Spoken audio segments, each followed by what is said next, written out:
live or you're watching the replay, I'm going to talk about the video creation process. How do you create video content, and what is the actual workflow that I personally use to create video?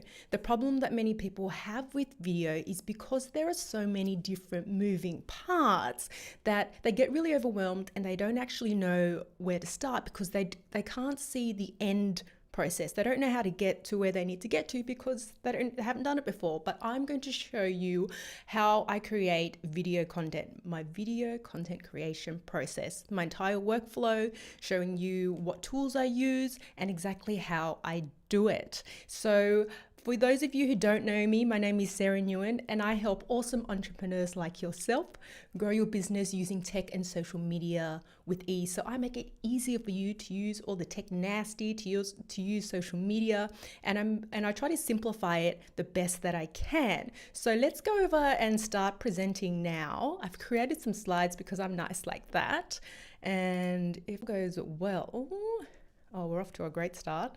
I'm just going to start presenting.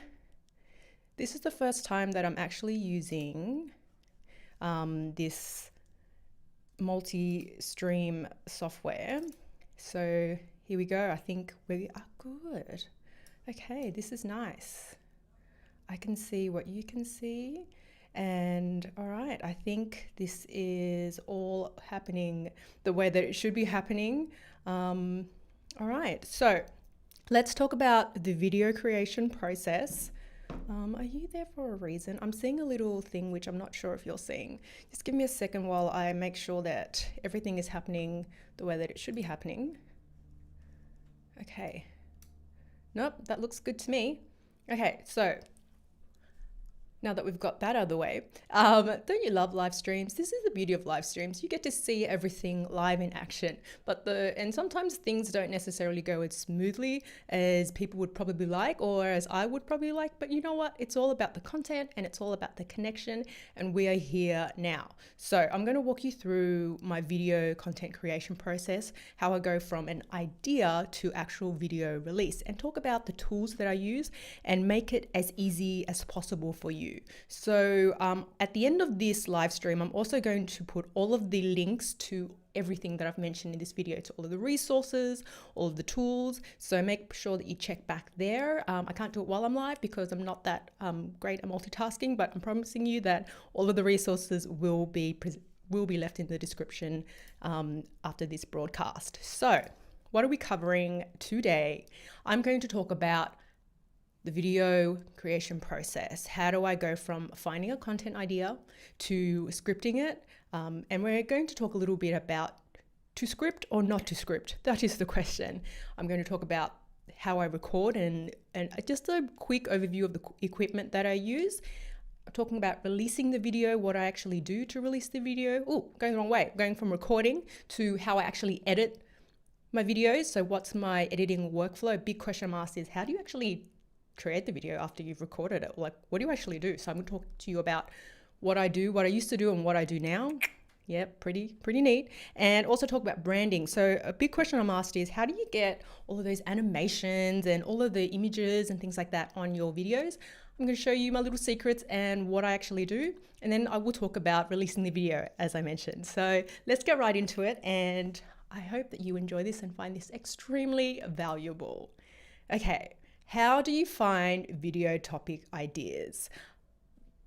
A common question I'm asked is, you create a lot of videos. So at the time of this recording, I'm just over 9,000 YouTube subscribers, which blows my mind because when I started on YouTube, I had 0 subscribers and I didn't have, a big following that I could bring over to YouTube from Facebook or any other social media platform.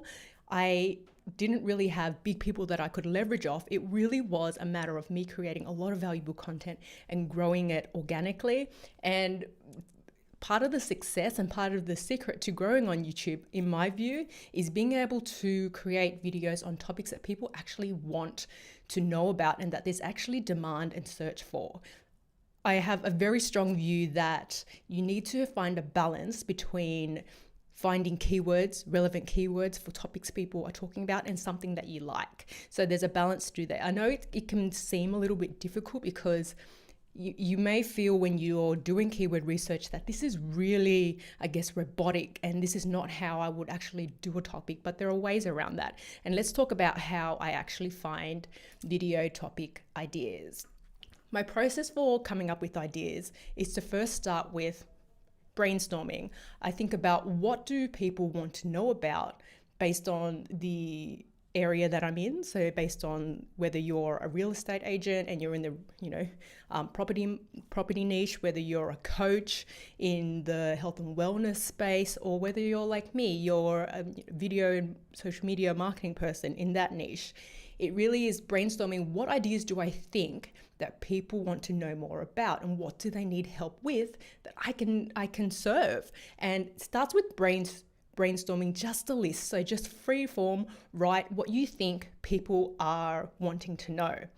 After I've come up with the list, I do research and validate it. Now, next week I'm releasing a video on how to actually find content ideas, and I do a very in-depth tutorial on different tools that I use. Tools that I use include Keywords Anywhere, the Google Keyword Planner, Ask the Public, and these are all tools that show you the actual search volumes in Google predominantly of the ideas that you have. And it just helps you validate, is there enough demand? Is there enough people looking for whatever topic that you want to create a video on? And it really is finding a balance between, okay, this is a keyword idea that I have, and this is the search demand.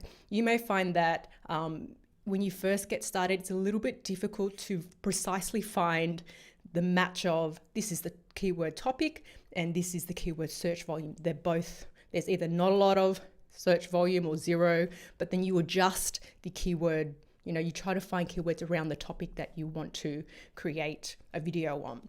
And it really is, trying to validate that.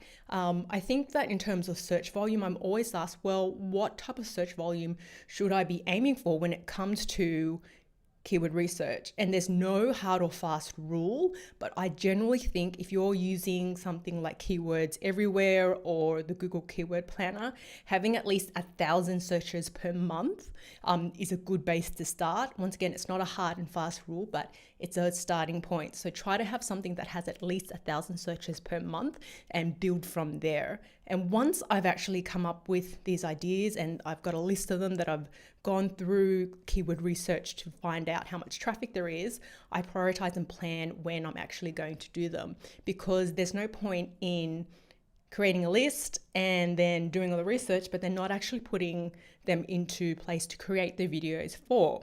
Now, I'm going to show you what it looks like when I do plan my actual videos ideas. So if I can just, going way ahead here. Okay. So if I can show you now. So here is a tool that I use, and it is called Asana. Now, you may have heard of Asana, you may hate it. I used to not love it. I've used a lot of project management software, from Trello to Asana to Favro to Trello. I mentioned Trello, but I've used pretty much every single project management system out there.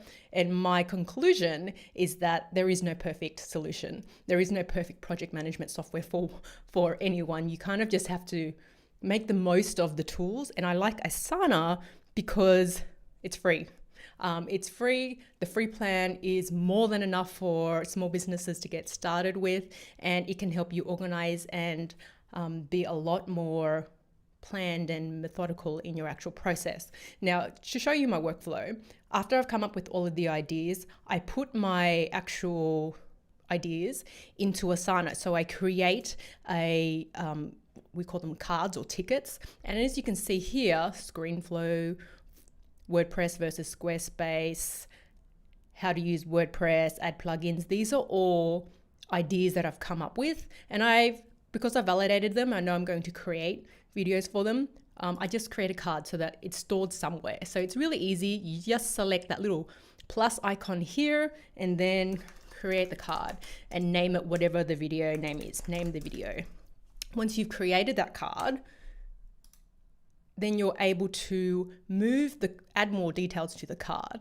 But it's a way of tracking the video process. So I've got all these videos. How do I actually get them done? Well, I put them through a process. So after I've got all of these ideas, I typically work on a couple of videos at a time. Probably not the best way to do things, but it's how I do it.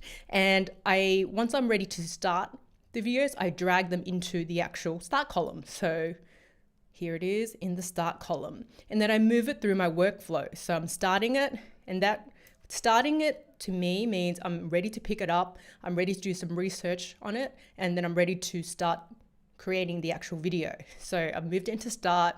Once I start scripting it, once I'm ready to script it, I move it to the scripting or development column. And once I've finished scripting it, I'm ready to record it. I move it to either the ScreenFlow recording and or face to camera recording. A lot of my videos are tutorials, so they have a combination of face to camera as well as me recording my desktop, which requires 2 separate recording sessions. So I put it here. And once I'm through each stage of my workflow, so once I've recorded it, then I move it to the next stage. So I've done the ScreenFlow recording, then I'll move it to the face to camera recording section like this. And this helps me keep a track of where I'm at for all the videos. Now, after everything is recorded, then I move it to the brief for video editors. And I'm going to talk about the video editing process a little bit later in this presentation. But this is how I come up with video ideas and keep a track of it. Because otherwise, what ends up happening is you have a list of all of these ideas that you put in either Google Sheets or you put on a spreadsheet somewhere, and then nothing happens because you can't visually see what you have to do next, and you can't see where things are at because it's all just on a spreadsheet and it's too much information for anyone to remember. So having a workflow and using a tool like Asana is a great way to start. Trello does the same thing. You can set up your boards and you can title them to be whatever you want. If you don't do any ScreenFlow recording, you can ditch this column. And if you don't want to do face to camera or just want to do ScreenFlow recording, the workflow is really up to you, but this is the basic one that I use to get started. The other handy thing that I do when I come up with video topic ideas is I put a date on it. So on each of the ideas or the cards that I've created, I put a due date. So this also helps me get through them and gives me a timeline that I can actually see in Asana. So if I select timeline, if I select calendar, then I can see when all of these videos will drop. So I can see when these are due. So I have a visual of when I need to have them all done by, and that's really handy as well, and why I really like using a tool like Asana to manage all of the content ideas. So we go back. Now, so that was a walkthrough of how I come up with content ideas and how I manage it using Asana. And I'll drop the link to Asana in the description at the end of this broadcast. So let's talk about scripting now. So after I've come up with an idea and I start working on it, the next stage is scripting. And scripting is an interesting one because you either want to write it all out, word for word, and read it verbatim, or you hate the idea of that and you want to wing it. So for me, I think there's a couple of approaches to scripting and knowing what to say. As I said, you can read verbatim word for word what you've written out, and that's one way to do it. And that's definitely how I approach some of my videos. Some people don't like that because they feel that they come across robotic. For me, I like to write a transcript and read it word for word because it takes the pressure off when I'm recording. And this is my personal experience. And I find that if I've already got the words there, all I have to do is I have to read them calmly and with some, with just some energy, right? So that it comes across well, and that's my focus. I don't have to stress about what I'm going to say. I already know what I'm going to say because the teleprompter tells me so. The second way of scripting, so to speak, is instead of writing it word for word, to have a bullet list or a framework to talk from. So you just have bullet points that you then talk to, and you have this list either next to the camera or I guess on your phone that you can refer to at any time. And that's another handy way of talking to a script without actually scripting. Some people find this a lot easier to do than actually doing it word for word, and it really is what you prefer. The third way is what I don't really like and I never recommend for beginners, and that is winging it. And the reason I don't recommend winging it, particularly if you're new and just getting started, is that there's something that happens to your brain. I am convinced of it when you go live. And this something makes your brain switch off or slow down, or something happens and you can't articulate all these amazing ideas and funny jokes that you had. And it's a real, I think, misfortune, or it's really unfortunate, because I see a lot of the time people are winging it and you can tell that they're newbies because it's all over the place. So I find that winging it is not something that I would recommend to a beginner. If you're very comfortable on camera, if you really don't want to do bullet points or read word for word, by all means, who am I to tell you not to wing it? I do find that people who wing it still need a bit of structure around what they're going to say. Otherwise they blab and the live stream or the video is just not concise, and that's not what anyone wants to watch. So out of all the methods available, I do a combination of transcripting it, doing it word for word, and bullet points. So for presentations like this, I don't script it and read out word for word because I've practiced the content and I know it quite well. When I am doing face to camera, that's not a live stream, I typically do have a transcript and read off the transcript. And it really is dependent on what is most comfortable for you. It's okay to read from a transcript, and don't let anyone tell you that it's not, because it is. And it's also okay to, do a combination of what works for you. And you can always figure out what works for you by just doing practice ones. Practice what is best for you and then just keep evolving and working on that. Okay, so let's talk about recording. How do I actually record my videos? This is a very interesting one. Let's grab some coffee there. I find recording is one of the areas that people get really stumped on, and they get stumped on recording because why do they get stumped on recording? I don't know. I think there's a lot of things involved in recording, but I'm going to talk briefly about equipment. This is not a deep dive into the best, videos or cameras or tools. I'm just going to talk very briefly about the equipment that I use and my recording process. In terms of cameras, in order to go live, and if you want to show your face on video, you need a camera. The three options I think that are available is the DSLR. I use a Canon 80D. I just heard that the Canon 90D has been released a couple of weeks ago, which is 4K, and I'm very interested in that. It's a want, not a need, but I love using the Canons and a DSLR because it's a really nice process being able to sit in front of camera, turn it on and record. But I understand that it's not mandatory for creating videos. You don't have to have a DSLR. You can have some other form of digital camera, and that's okay too. But this is personally what I use. The other thing that I also use is what I'm talking to you on right now, and that's a webcam. I use the Logitech Brio 4K for live streaming on Facebook and YouTube, and also recording face to camera directly into my computer. And I also use my iPhone. It's totally okay to use what you've got. So Casey Neistat, one of the biggest YouTubers in the world, I'm not sure if that's completely correct, but I'm going to say it's correct. He always says the best camera is the one that you've got. So use what you have. You don't have to go out and buy an expensive camera. I actually recommend that you don't do that if you're just starting off, because I find that big expensive cameras are really overwhelming, particularly if you're new and you've never really used this technology before. You'll get it, you won't know what to do with it, and you won't create any videos, and that's not what we want. So it's okay to use the webcam on your computer. You don't have to buy an external webcam.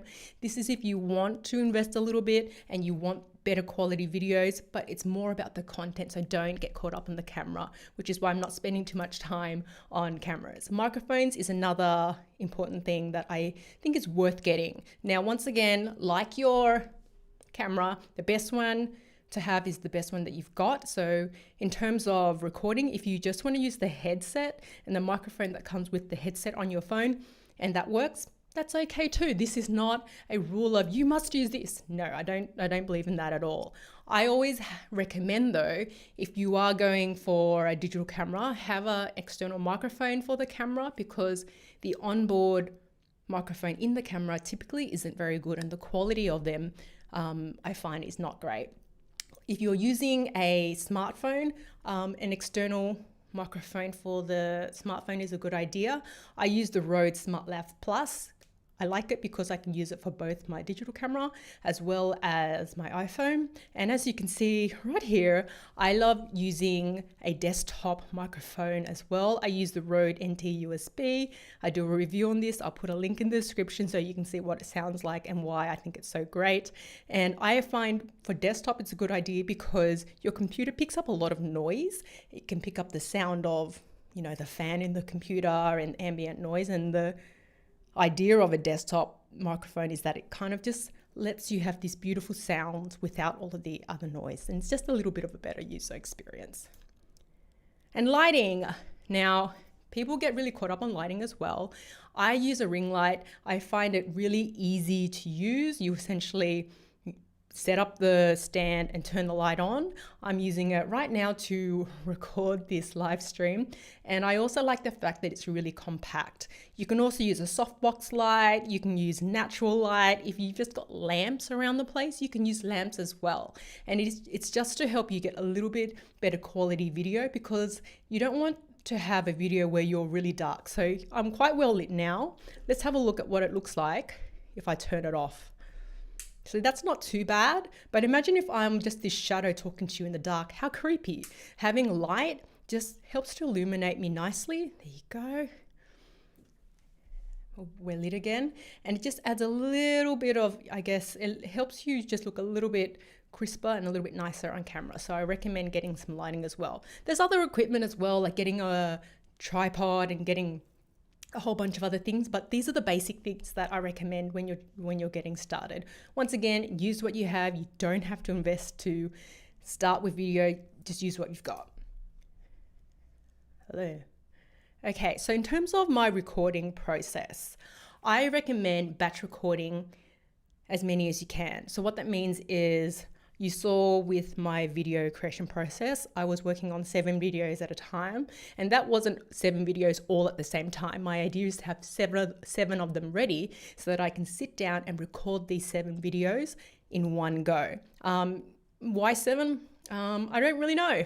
Some people do 7, some people do 3, some people do 10. I tried to do 10 one time and I was exhausted and couldn't do anything for days. So I don't necessarily recommend doing too much. I recommend doing a few at a time and whatever is comfortable for you. In terms of the recording process, I usually sit down. Today I'm standing up because I just feel like mixing it up a little bit, And so sit in front of the camera and I use a teleprompter to record, or I use notes to help me get all of my content across. Okay. Any time now, slides? Okay. Now, one of the things that people always ask me about, and this is, how do I actually edit my videos? I'm going to take a drink right now. What I used to do in the past is I used to record everything to a camera or to my desktop, and I would edit it myself. And I use ScreenFlow. I got ScreenFlow to do all of my to record my screen. I think it's probably one of the best software solutions out there for recording your desktop. That's my personal view. And then I also discovered that I could edit videos on it as well that weren't just ScreenFlow recordings, and I found it easier to use than the one that was provided for Mac, iMovie. I find that if you're just getting started, using what you've got, using the free one that comes with your Mac or PC, whether that's iMovie or I think it's Windows Movie Maker, it's totally fine. So what I used to do was I used to record it and I used to edit it myself, and I used to add everything myself. And I did this for a really long time, and I don't have anything against this, but what I didn't like about this workflow and this process was that it was extremely time consuming. And I loved the video creation process, but I did not love editing it. And some people may love editing it, but it's just not my jam. So what I've moved to now is a much simpler, well, I guess a much more hands-off process for me. And what happens is after I've created the video, I have the script because I always, as I said, I usually use a transcript. I take the script, I outline on the script, I highlight the sections where I want particular effects or particular B-roll and the edits that I want. And then I send this to my video editor and I use Asana to manage the workflow process. And this has been probably one of the best and the most liberating things that I've done. When I first started with creating video, I didn't know if I could do this. I was like, what if my creativeness can't come through a video editor? And this was all just a story that I told myself once I started doing this and I had video editors to actually produce the videos for me. I could focus more on the content and I could produce more. So for me, this is my workflow now and I absolutely love it. So I'm going to show you what it looks like on Asana because a lot of the magic all happens once I hand it off to my video editor. So this is what it looks like. Hello screen. Okay, so this is what my Asana board looks like with my video editors and also with my virtual assistant. And a lot of people get a little bit afraid of whether or not they can afford video editors. And I think you'll find it to be much more affordable than you think it is. I've had video editors produce a YouTube video for me for $20 to $30. And for me, that's worth it to not have to sit and produce it myself and spend the 5, 10, 15 hours to edit it myself. And yes, it does take a very long time to produce videos. So after I have created the brief for the video editor, I'll create a card. And here's an example of one here.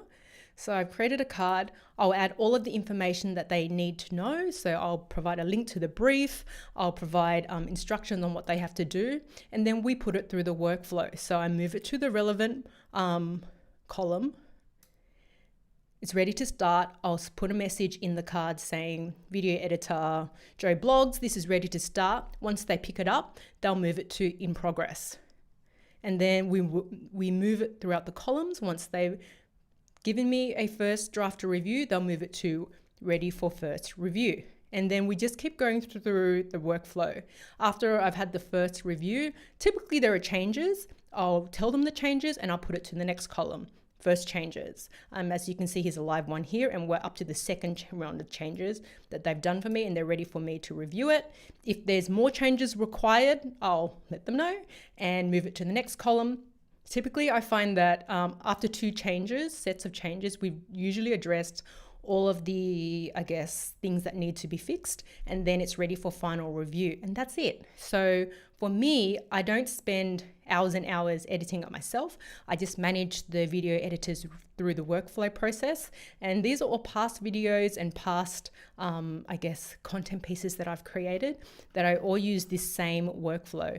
And I can also see visually, particularly when I'm working on multiple videos at a time, where everything is at. So if it's been in ready for first review for a while and I haven't looked at anything, I can check the board and go, oh my goodness, I need to do this. The good thing about Asana is that they send you notifications of when things get moved into different stages, and you can also tag users. So my video editor will tag me or I will tag them once it's ready for review. And you can also automate a lot of this if you use the paid tool. So yeah, okay, let's go.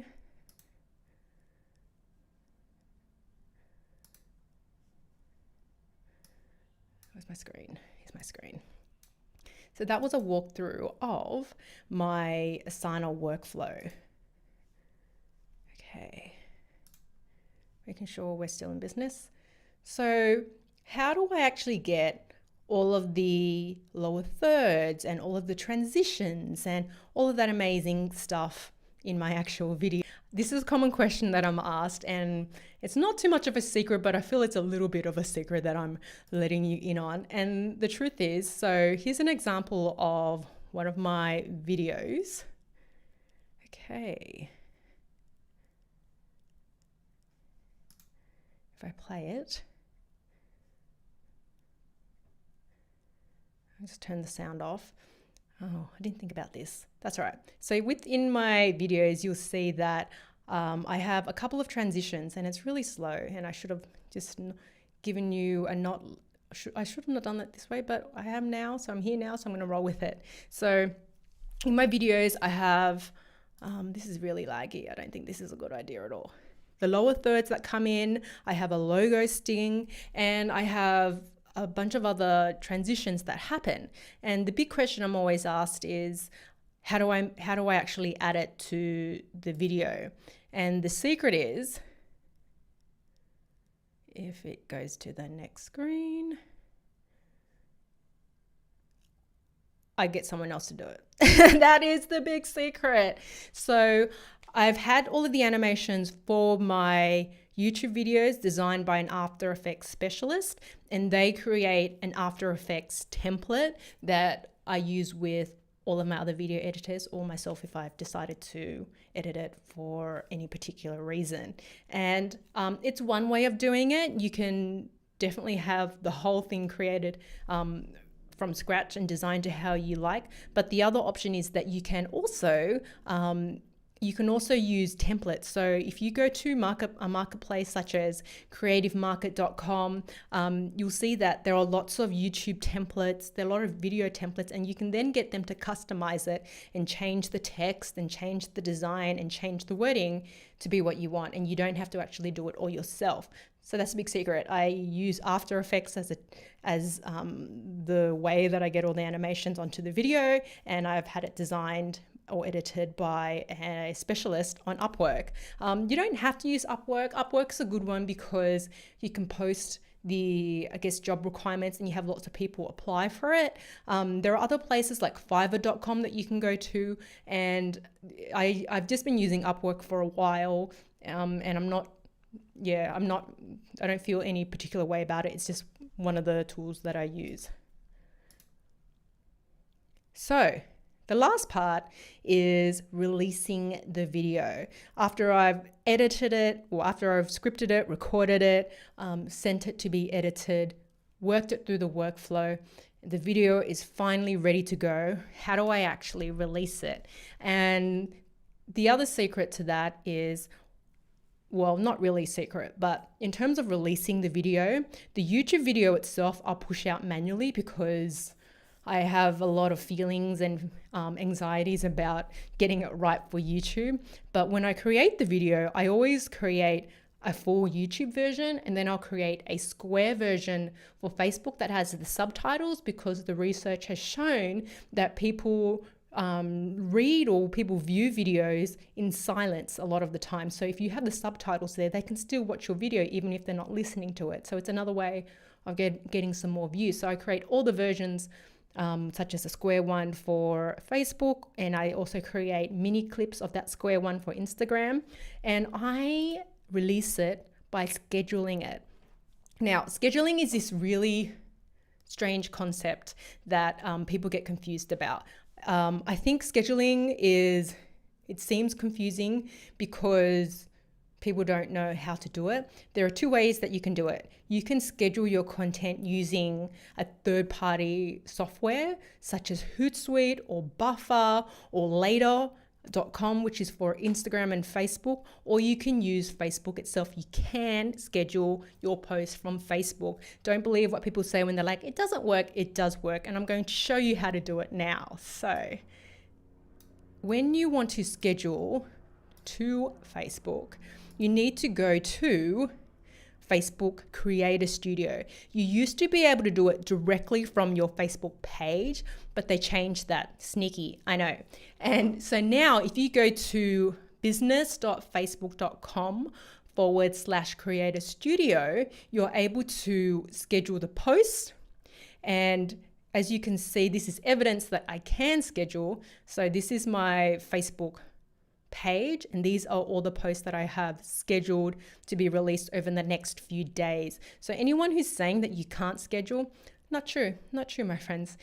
You can schedule videos from here by selecting upload videos. You can also schedule posts. So those who say that you can't schedule, they just don't know where to do it from. You can do it all from Creator Studio, particularly if you're scheduling to Facebook or Instagram, and you can do it from your desktop. If you've ever scheduled Instagram posts directly on your phone, so you've downloaded it from Dropbox or from Google Drive to your phone, and then you've uploaded it to Instagram, you know what a pain in the butt that is. So with Creator Studio, you're able to schedule your Instagram post as well from your desktop, which is fantastic because I find manually scheduling and uploading all of the Instagram posts really time consuming. At least with scheduling, you can batch it, you can do it all in one go. So this is how I schedule it, and I go into a really deep tutorial of this as well, which will be released in the next few weeks or so. So check back to make sure that you see that tutorial as well.